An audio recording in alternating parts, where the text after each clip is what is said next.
So the Dallas Cowboys fall short to the Philadelphia Eagles. 24-20. And here's some things we should take away from this game. Overall, it was a rivalry. I wanted this game. It was a high emotion game, live up to the historic, representation and everything like that. Jalen Carter being baited by Dak Prescott. I thought, it was hilarious. I wish my O-line would step in for Dak just a bit more, you know what I'm saying?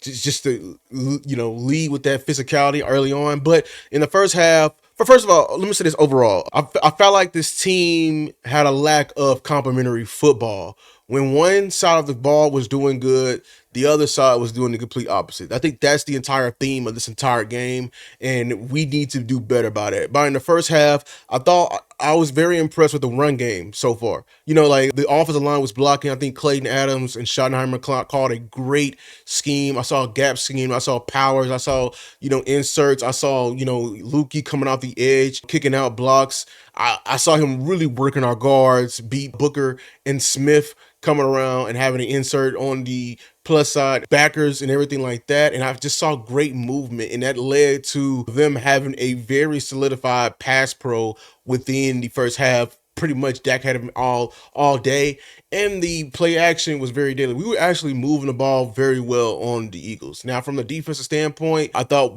we were bending but don't breaking, of course, and we were making them go the long way. But your edges confirm my, issues with them. Not only just the pass rush. I know everyone's looking at the pass rush, but my main thing with them is just losing contain over and over and over and over and over again. And I just thought it was just a lack of, awareness by them, because they would try to, make such dynamic moves on the inside while a stunt was happening interiorly. And we know that these guys, it's their first time, it's the cohesion issues that we need to work on. And that led to Hurts having multiple runs. Matter of fact, like it was at one point we gave up 150 yards, box score. You would think, oh, Luke, they can't stop the run, but like, I mean, a good third or fourth of that was just Hurts scrambling and just escaping out and you not containing. So you know what I'm saying? But the second half, I thought was a completely different story. I thought Eberflus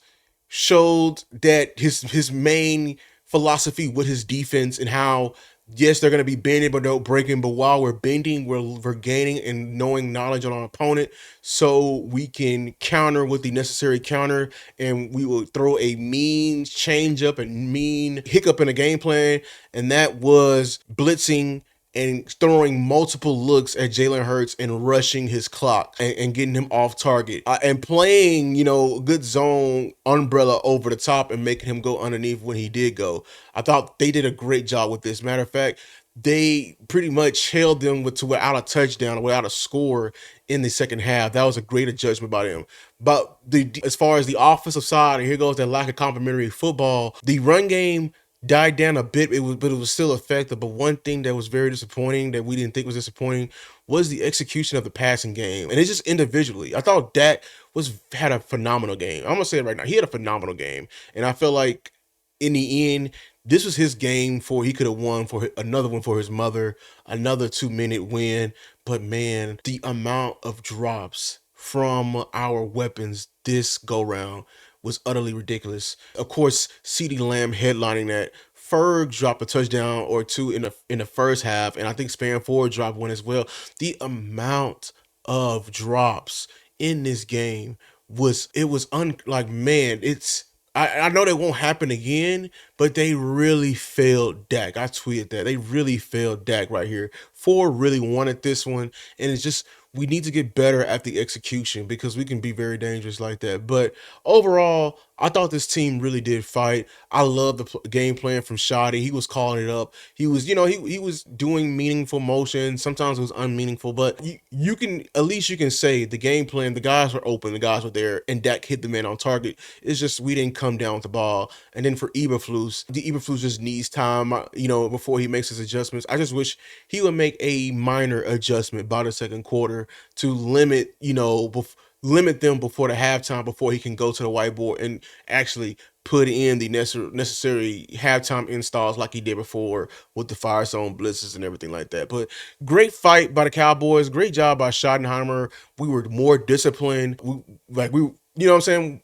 we just had less penalties. I was very much so impressed with that. Just got to, I think you can say we were more tough. Just got to play a cleaner football game and just be more cohesive as a team. But until next time, Cowboy Nation, peace.